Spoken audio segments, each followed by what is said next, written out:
COVID-19 ma kienx magħmul mill-bniedem u ma kienx modifikat ġenetikament.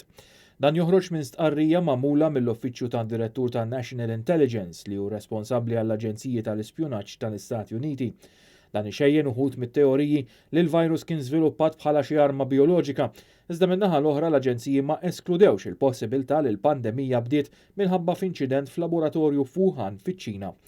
Il-ħidma qed tkompli sabiex jiġi stabbilit jekk il-pandemija bdietx permezz ta' kuntatt ma' annimal infettat jew minn laboratorju. Dawn il-kummenti waslu wara l-President Donald Trump ta' xifhem li għandu evidenza li l-pandemija setgħet bdiet mill-Istitut tal-Viroloġija f'Wuhan. Xi ġimgħat ilu Trump akkuża liċ-Ċina li m'għamlitx biżżejjed biex trażżan l-imxija tal-virus kif ukoll b'cover-up tal-inċident. Dwar il-cover-up, skont Trump kien hemm ukoll l-assistenza u kompliċità tal-Organizzazzjoni Dinjija tas-Saħħa. Tantu hekk li xi ġimgħat ilu l-Istati Uniti irtirat il-finanzjament lil-WHO. Fl-aħħar 24 siegħa l-vittmi fl-Istati Uniti żdiedu b'madwar 2000 persuna. Fuq livell globali l-imwiet kaġun tal-coronavirus qabżu il-234,000. Mill-aspett ekonomiku sar magħruf ukoll li l-kumpanija Ryanair se tkun qed tkeċċi ma' 3,000 impjegat.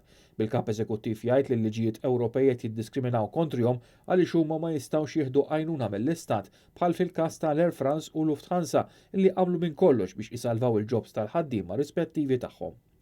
Il-Gvern tar-Renju Unit sadantant jinsab lest biex jgħin lill-ħaddiema effettwati mis-sensi mogħtija minn Ryanair u linji tal-ajru oħrajn waqt il-kriżi tal-COVID-19. Fl-istess ħin, il-Gvern bħala l-aħħar għażla jista' anki jiddiskuti l-appoġġ għall kumpaniji tal-ajru b'kull każ ikun trattat fuq bażi individwali.